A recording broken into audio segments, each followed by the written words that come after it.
사도신경으로 우리의 신앙을 함께 고백합니다. 나는 전능하신 아버지 하나님, 천지의 창조주를 믿습니다. 나는 그의 유일하신 아들, 우리 주 예수 그리스도를 믿습니다. 그는 성령으로 잉태되어 동정녀 마리아에게서 나시고 본디오 빌라도에게 고난을 받아 십자가에 못 박혀 죽으시고 장사된 지 사흘 만에 죽은 자 가운데서 다시 살아나셨으며 하늘에 오르시어 전능하신 아버지 하나님 우편에 앉아 계시다가 거기로부터 살아있는 자와 죽은 자를 심판하러 오십니다. 나는 성령을 믿으며 거룩한 공교회와 성도의 교제와 죄를 용서받는 것과 몸의 부활과 영생을 믿습니다. 아멘. 찬송가 40장 하나님께 찬양 드리겠습니다. 찬송가 40장 찬송으로 보답할 수 없는 큰 사랑. 찬송으로 보답할 수 없는 큰 사랑, 주님께 영광 할렐루야. 형제 자매 모두 함께 모여 찬송해. 주님께 영광 할렐루야. 하나님의 자녀여 크게 찬송 부르며 맑고 거룩한 길로 기쁨으로 나아가 주의 보좌 앞으로 속히 들어가겠네. 주님께 영광 할렐루야. 우리 받은 주님 은혜 한량 없도다. 주님께 영광 할렐루야. 기쁜 찬송 부르면서 천국 가겠네. 주님께 영광 할렐루야. 하나님의 자녀여 크게 찬송 부르며 밝고 거룩한 길로 기쁨으로 나아가 주의 보좌 앞으로 속히 들어가겠네. 주님께 영광 할렐루야. 잠시 후에 우리 모두 주를 보겠네. 주님께 영광 할렐루야. 영광스런 보좌 위에 거룩하신 주, 주님께 영광 할렐루야. 하나님의 자녀여 크게 찬송 부르며 밝고 거룩한 길로 기쁨으로 나아가 주의 보좌 앞으로 속히 들어가겠네. 주님께 영광 할렐루야. 만국 백성 천국에서 소리 높여서 주님께 영광 할렐루야. 영원토록 주의 공로 찬양하겠네. 주님께 영광 할렐루야. 하나님의 자녀여 크게 찬송 부르며 밝고 거룩한 길로 기쁨으로 나아가 주의 보좌 앞으로 속히 들어가겠네. 주님께 영광 할렐루야. 아멘. 찬송가 365장 하나님께 찬양 드리겠습니다.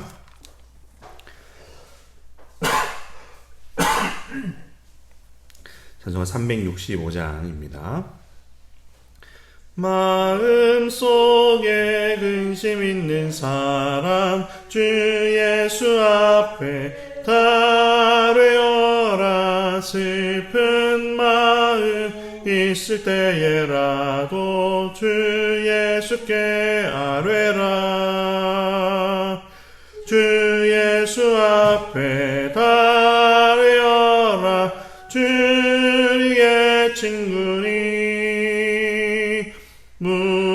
무엇이나 근심하지 말고 주 예수께 아뢰라.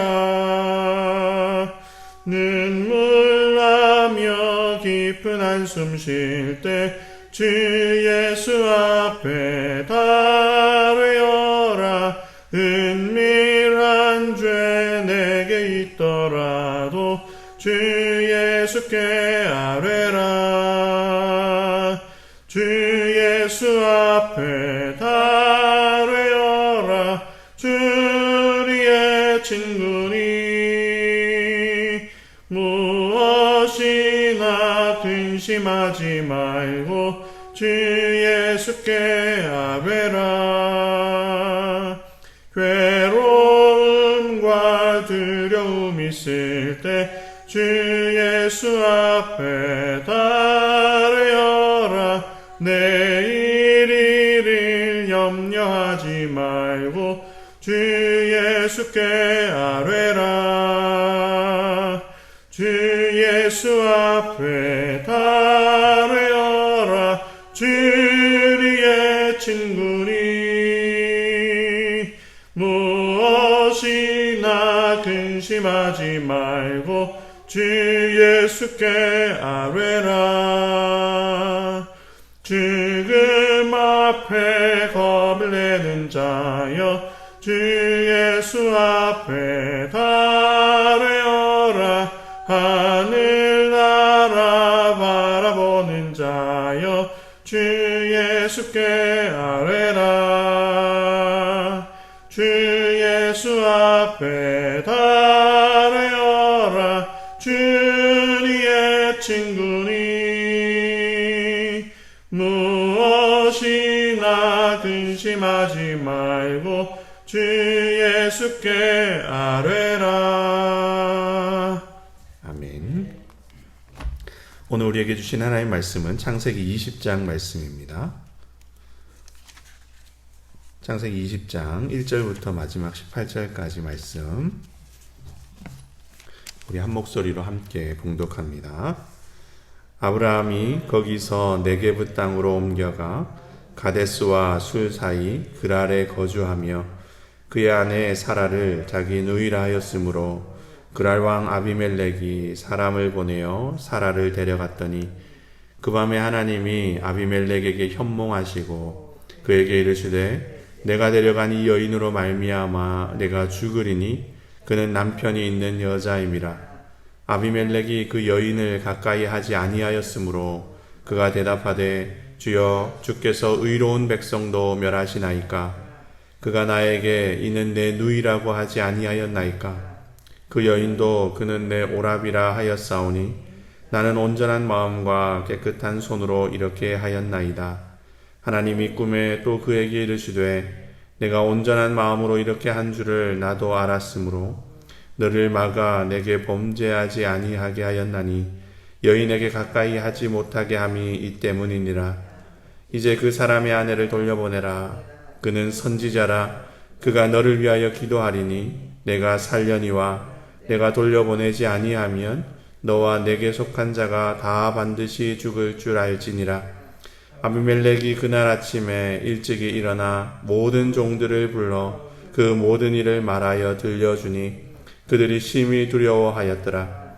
아비멜렉이 아브라함을 불러 그에게 이르되 내가 어찌하여 우리에게 이렇게 하느냐. 내가 무슨 죄를 내게 범하였기에 내가 나와 내 나라가 큰 죄에 빠질 뻔하게 하였느냐. 내가 합당하지 아니한 일을 내게 행하였도다 하고 아비멜렉이 또 아브라함에게 이르되 내가 무슨 뜻으로 이렇게 하였느냐. 아브라함이 이르되 이곳에서는 하나님을 두려워함이 없으니 내 아내로 말미암아 사람들이 나를 죽일까 생각하였으며 또 그는 정말로 나의 이복 누이로서 내 아내가 되었음이니라.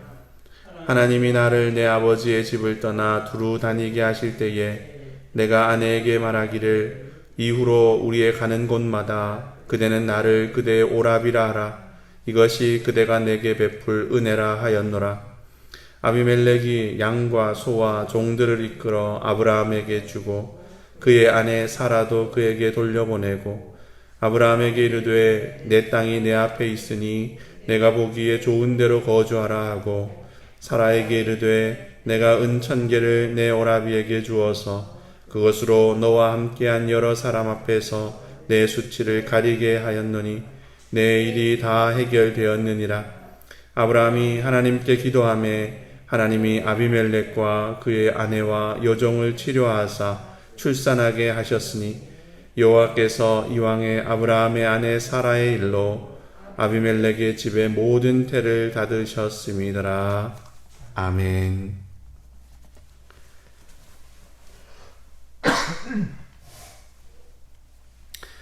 소돔과 고모라가 멸망을 당한 후에 아브라함은 이제 헤브론에서 그랄로 거주지를 옮겼습니다. 무슨 이유 때문에 이사를 했는지는 알 수는 없지만 아브라함이 헤브론을 떠난 거죠. 그래서 그랄 땅으로 들어갔는데, 아브라함은 이렇게 낯선 곳으로 이사를 할 때마다 마음에 큰 걱정거리가 하나 있었습니다. 바로 자기 아내인 사라의 미모였습니다. 사라가 너무나 아름다웠기 때문에 사라로 인해서 그 새로운 땅의 사람들이 자신을 위협하지 않을까 아브라함은 마음에 늘 우려가 있었던 거죠. 이번에도 마찬가지였던 것 같습니다. 아브라함은 그랄 땅으로 이사를 하면서 사라를 자신의 누이다 이렇게 속였습니다. 사라의 남편이다 이렇게 이야기를 하면 죽임을 당할까봐 내가 사라의 오빠다 이렇게 속인 거죠. 그러자 사라의 미모에 반한 그랄 왕 아비멜렉이 사라를 왕궁으로 데리고 갑니다. 12장에서 우리가 이미 살폈었는데요. 애굽에서도 이런 일이 있었는데 이것이 또다시 고스란히 그랄 땅에서 반복이 된 거죠. 아브람 때나 아브라함 때나 아브라함은 똑같은 모습을 지금 반복을 하고 있는 겁니다. 그런데 우리가 주목을 해볼 것은 아브라함의 이런 반복되는 잘못, 똑같은 잘못을 또 반복함에도 불구하고 하나님은 아브라함과 맺은 언약을 물을 생각을 하지 않으신다 하는 겁니다.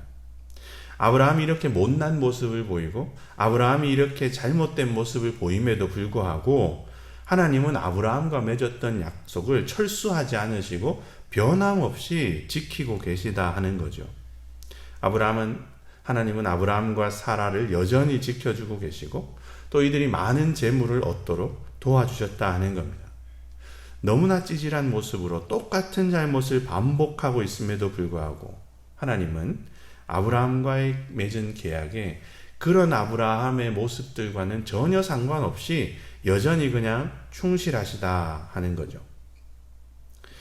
아브라함이 이런 실망스러운 모습, 이런 잘못된 모습을 자꾸만 하나님 앞에서 반복해서 보이는데도 불구하고 왜 하나님은 변함없이 약속을 계속 지키시고 그 계약에 신실하신가? 그 이유를 생각해 보면 하나님께서 아브라함과 맺어주신 언약, 그것은 은혜로 맺은 계약이기 때문이다 이렇게 볼 수 있습니다. 은혜로 맺었다 하는 거죠. 여러분, 은혜가 무엇입니까? 어떤 자격이 갖추어지고 어떤 수준이 되고 어떤 뭔가를 대단하게 잘하고 그런 자격이 있어서가 아니라 자격이 아무것도 없고 함량이 미달됨에도 불구하고 관계를 맺고 도와주고 그것이 은혜이죠. 자격이 있고 그럴 만한 이유가 있어서 계약을 맺고 언약을 체결했다 그러면 그것은 은혜가 아니라 대가이고 보상입니다. 하나님은 그런데 아브라함과 그런 자격 때문에 계약을 맺으신 게 절대 아니라는 거죠. 자격이 전혀 없음에도 불구하고 은혜를 베푸셔서 아브라함을 계약의 상대자로 삼아주신 겁니다. 아브라함이 믿음의 조상이다 이렇게 불리기는 하지만 그러나 아브라함은 절대로 완벽한 사람이 아닙니다. 우리와 똑같이 부족하고 넘어지고 연약한 그런 사람이죠. 오늘 본문만 봐도 그렇습니다. 목숨을 부지하려고 자기 아내를 누이라고 속이고 그것은 남자로서 참으로 수치스러운 일인데요. 벌써 그런 일을 2번이나 하고 있습니다. 너무나 똑같이 부끄러움도 없이 똑같은 잘못을 또 반복했다 하는 거죠. 제가 만약에 사라라면 이런 남자를 믿어도 되나?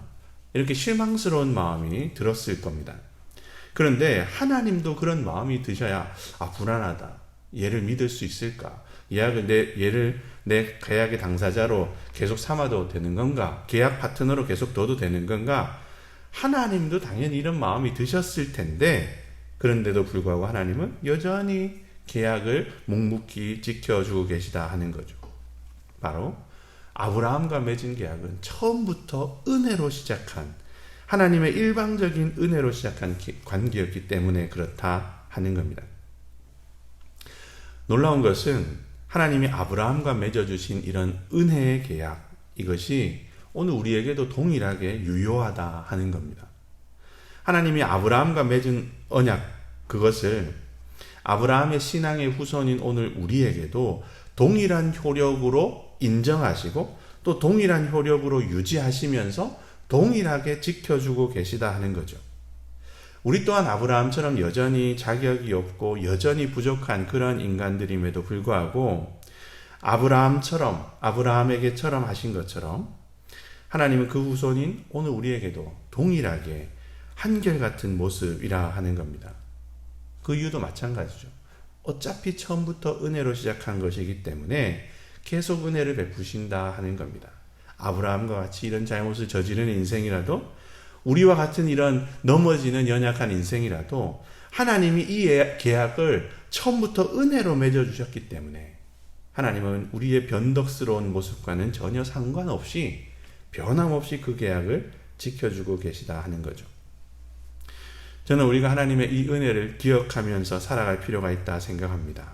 우리 자신의 부족함, 우리 자신의 죄악된 모습, 우리가 신앙생활을 하면 그 모습에 자꾸만 주목하게 되고 그것 때문에 자꾸 스스로를 정죄하고 주눅들고 이렇게 되는 모습이 있는데, 그것이 아니라 하나님의 은혜, 내가 하나님의 자녀가 된 것은 나의 어떠한 모습들, 나의 어떤 대단한 모습, 이런 것이 아니라 나는 여전히 부족하고 나는 여전히 죄악 가운데 살지만 그러나 하나님이 은혜를 베푸셔서 나를 자녀로 삼아 주신 것이다. 이것을 우리가 생각하면서 보다 당당하게 그렇게 살아갈 필요가 있다는 거죠.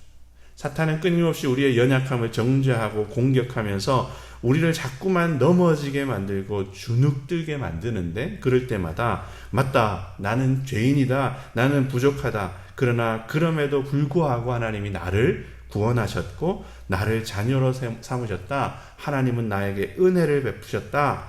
그렇게 선포하면서 당당하게 일어설 필요가 있다는 겁니다. 하나님의 은혜를 굳게 붙잡고 담대하게 살아갈 필요가 있는 거죠. 물론 하나님의 이 은혜를 우리가 죄를 짓는데 악용해서는 큰일 나고 안 되겠지만, 그러나 자신의 부족함을 보면서 스스로 정죄하고 낭망하고 낙담하는 것, 그것은 더욱 안 된다 하는 겁니다. 하나님은 처음부터 우리를 은혜로 바라보셨고 지금도 은혜로 바라보시고 앞으로도 은혜로 대하실 것이기 때문에 우리는 하나님의 그 은혜를 기억하면서 우리의 하나님의 자녀됨을 감사하고 그 하나님의 자녀된 모습으로 살아가고자 애쓰면 된다 하는 거죠. 오늘 하루 하나님의 이 놀라운 은혜를 우리가 기억하고 감사하면서 보다 당당한 모습으로 그 은혜에 걸맞는 삶을 살아갈 수 있으면 좋겠습니다. 오늘 말씀에서 또 한 가지 우리가 살펴볼 것은 하나님께서 아브라함의 기도를 들으셨다 하는 겁니다. 17절 말씀인데요. 제가 한번 읽어보겠습니다. 아브라함이 하나님께 기도하매 하나님이 아비멜렉과 그의 아내와 여종을 치료하사 출산하게 하셨으니 아멘. 하나님은 사라의 일로 아비멜렉과 그의 집에 재앙을 내리셨습니다. 모든 태가 다쳐서 출산하지 못하게 되었다 하는 거죠. 그런데 아브라함이 하나님께 기도를 드리자 하나님께서 그 재앙을 거두어 주셨습니다. 아브라함이 이렇게 찌질한 모습을 보였고 아브라함이 이렇게 부족한 모습을 보였고 죄를 반복하는 이런 어리석은 모습을 보이고 있음에도 불구하고 하나님은 아브라함이 기도할 때 그 기도를 들어주시고 아비멜렉의 모든 집안의 태를 다시 열어주셨다 하는 거죠. 이것은 하나님께서 아브라함을 아주 특별하게 여기신다. 죄송합니다. 하나님이 아브라함을 아주 특별하게 여기신다 하는 것을 우리가 볼 수가 있는데요. 하나님이 아브라함을 얼마나 특별하게, 어떻게 특별하게 여기시는가? 그것은 우리가 7절 말씀에서 발견할 수 있습니다. 제가 읽어보겠습니다. 이제 그 사람의 아내를 돌려보내라. 그는 선지자라. 그가 너를 위하여 기도하리니 내가 살려니와 내가 돌려보내지 아니하면 너와 내게 속한 자가 다 반드시 죽을지니라. 하나님은 아브라함을 가리켜서 선지자라고 말씀하셨습니다. 아브라함이 우리가 살펴본 것처럼 그런 모습을 보이고 있는데도, 그런 참 어리석고 부족하고 연약한 모습을 보이고 있는데도 하나님은 아브라함을 선지자다 이렇게 말씀을 하신 거죠. 내 선지자다 이 얘기입니다. 선지자가 뭡니까? 선지자는 하나님 편에서 보면 사람들에게 나아가서 하나님의 말씀을 전하는 하나님의 스피커입니다. 동시에 사람 편에서 이 선지자를 보면은 선지자는 하나님의 말씀을 대언하는, 하나님을 대신하는 전달자다 이렇게 볼 수가 있죠. 그러니까 한마디로 말하면 이 선지자다 하는 이것은 하나님과 너무나 밀접한 사람으로서 하나님과 함께 일하는 하나님의 동력자다 하는 겁니다. 그러니까 하나님은 아브라함을 자신의 동력자로 삼으시고 특별한 권세를 주셨다 하는 거죠. 아브라함이 기도하면, 아브라함의 어떠함과는 상관없이 아브라함이 기도하면 하나님께서 들어주셨다 하는 겁니다. 아브라함이 아비멜렉을 위해서 기도하니까 하나님이 그를 낫게 해주시고, 아브라함이 기도를 하지 않았으면 아마 낫게 하지 않으셨을 거다 하는 거죠. 하나님께서 아브라함의 부족함에도 불구하고 아브라함에게 허락하신 이 권세, 기도하는 권세, 이것은 참으로 대단한 권세다 이렇게 생각을 할 수 있습니다. 그런데 아브라함만 그렇게 하셨는가? 아니죠. 아브라함에게 허락하신 이 권세는 하나님께서 오늘 우리에게도 동일하게 허락하고 계신 권세라 하는 겁니다. 우리도 여전히 부족하고 우리도 여전히 아브라함처럼 이렇게 넘어지는 그러한 부족한 사람들이지만, 그럼에도 불구하고 하나님은 우리에게도 동일한 권세를 주셨다는 거죠. 하나님은 우리를 그의 자녀로 삼으시고 이렇게 기도의 권세를 주신 겁니다. 요한복음 20장 21절에 보시면 아버지께서 나를 보내신 것 같이 나도 너희를 보내노라 주님께서 이렇게 말씀하시면서 제자들을 세상에 파송하십니다. 제자들을 주님의 동역자로 삼으셔서 하나님 나라를 위한 사역을 대신하도록 보내시는 거죠. 이것은 엄청난 권세와 연결이 되는데요. 마태복음 18장 18절에 보시면 주님께서 제자들에게 이렇게 파송한 제자들, 주님의 사역을 맡기신 제자들, 동역자로 삼은 제자들에게 엄청난 권세를 주셨다 이렇게 말씀합니다. 제가 읽어보겠습니다. 마태복음 18장 18절입니다. 진실로 너희에게 이르노니 무엇이든지 너희가 땅에서 매면 하늘에서도 매일 것이요 무엇이든지 땅에서 풀면 하늘에서도 풀리리라. 아멘. 주님은 제자들을 자신의 동역자로 삼으시고 자신의 동역자인 제자들을 향해서 너희가 땅에서 매면 하늘에서도 매일 거다. 너희가 땅에서 풀면 하늘에서도 풀릴 거다. 이렇게 약속을 하셨습니다. 아브라함에게 약속하신 기도의 권세, 그것과 동일한 권세를 그 제자들에게, 그리고 그 이후에 자녀된 그리스도인들에게 허락을 하신 거다 하는 거죠. 오늘 우리는 그렇기 때문에 기도의 권세를 가진 하나님의 동력자입니다. 하나님의 동력자인 여러분, 하나님께서 우리에게도 아브라함과 같은 기도의 권세를 주셨다 하는 것을 우리가 기억하면서 하나님 나라를 위해서 열심히 기도하는 우리 모두가 되면 좋겠습니다. 주님께서 주신 기도의 이 권세를 가지고 이웃의 아픔과 눈물, 상처와 슬픔, 그것을 위해서 기도하면 좋겠습니다. 그리고 더 나아가서 이 세상의 아픔과 상처, 이 세상의 문제들을 붙잡고 하나님께 기도하면 좋겠습니다. 그러면 부족하고 연약한 우리의 기도지만 아브라함의 기도를 들으셨던 하나님께서 동일하게 우리의 기도 또한 들어주셔서 하나님 나라 이 땅 가운데 아름답게 이루어 가실 것입니다. 오늘 말씀을 기억하면서 주님 주신 기도의 권세, 이것으로 열심히 기도하는 하나님 나라 위해 기도하는 우리 모두가 될 수 있기를 바랍니다. 더불어서 우리에게 베풀어 주신 하나님의 그 놀라우신 은혜, 말 그대로 그것은 전적인 은혜다 하는 것, 우리가 연약하건 강하건 우리가 부족하건 넘치든 이런 우리의 어떠함에 상관없이 베풀어 주신 하나님의 은혜다, 그것을 기억하면서 주님의 그 은혜를 오늘 하루 동안 깊이 묵상하고 붙잡고 감사하는 그러한 삶을 살면 좋겠습니다. 그래서 그 은혜 앞에 뻔뻔한 그런 얼굴을 가질 것이 아니라 그 은혜로 인하여서 감사하고 그 은혜로 인하여서 감격하고 그 은혜 때문에 당당한 삶을 오늘 하루 살아가는 우리 모두가 될 수 있기를 간절히 바랍니다. 기도하겠습니다. 사랑의 아버지 하나님, 자격이 없는 저희들을 사랑해 주시고 놀라운 은혜를 전적으로 베풀어 주셔서 자녀로 삼으시니 감사를 드립니다.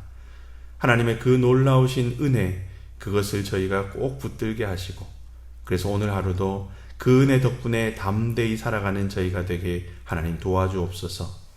혹이라도 하나님의 은혜를 악용하는 일은 없게 도와주시되, 죄를 짓는 것에 담대한 배은망덕한 인생이 아니라 하나님께서 베풀어 주신 은혜에 감사하고 감격하며 그것을 어떻게 보답할까 기쁘게 하나님께 헌신하는 하루가 될 수 있도록 저희를 인도하여 주옵소서. 사랑의 하나님, 아브라함을 동역자로 삼아주시고 너무나 부족하고 연약한 아브라함에도 불구하고 기도의 권세를 주신 것을 기억합니다. 하나님, 저희들 또한 너무나 연약하고 너무나 부족하지만 하나님께서 동역자로 삼아주시고 동일한 권세를 주셔서 참으로 감사합니다. 하나님의 그 은혜, 하나님의 그 놀라우신 권세를 저희가 받았으니 하나님 나라를 위해서 열심히 기도하는 저희가 될 수 있게 도와주시고, 그래서 저희의 기도를 들으시고 하나님께서 이 땅에 하나님 나라를 이루시는 그러한 귀한 역사가 풍성히 나타날 수 있도록 함께 하시고 인도하여 주옵소서. 감사드리며 예수 그리스도의 이름으로 기도를 드립니다. 아멘. 오늘 함께 묵상하며 기도할 제목 말씀드리겠습니다. 주님이 주신 은혜, 그 놀라우신 은혜를 깊이 새기고 주눅이 들어있고 넘어져 있는 인생이 아니라 담대한 인생을 저희가 살아갈 수 있게 도와주옵소서. 하나님의 은혜를 기억하며 오늘 하루 힘있게 살아가게 도와주옵소서. 우리 함께 기도하고요. 그리고 하나님께서 우리를 동역자로 삼아주시고 기도의 권세를 주셨다. 그것을 기억하고 그것을 감사하면서 하나님께서 주신 그 기도의 권세를 가지고 하나님 나라 위에 열심히 기도하는 오늘 하루가 되게 하옵소서. 함께 기도하겠습니다. 그리고 내일 주일 예배를 기억하면서 하나님 성도들의 마음을 주장해 주셔서 주님 앞에 예배하기를 기뻐하고 즐거워할 수 있게 도와주시고 어린아이로부터 노년에 이르기까지 모든 성도들의 마음이 하나님께 예배할 마음이 되게 주님께서 어루만져 주셔서 모두가 함께 모여 즐거이 예배하는 복을 내일 하루 동안 풍성히 누리게 하여 주옵소서. 내일 주일을 위해서 성도들의 마음을 위해서 함께 기도하겠습니다. 이제 주님께서 가르쳐 주신 기도로 오늘 새벽 기도회를 마치겠습니다. 하늘에 계신 우리 아버지, 아버지의 이름을 거룩하게 하시며 아버지의 나라가 오게 하시며 아버지의 뜻이 하늘에서와 같이 땅에서도 이루어지게 하소서. 오늘 우리에게 일용할 양식을 주시고 우리가 우리에게 잘못한 사람을 용서하여 준 것 같이 우리 죄를 용서하여 주시고 우리를 시험에 빠지지 않게 하시고 악에서 구하소서. 나라와 권능과 영광이 영원히 아버지의 것입니다. 아멘.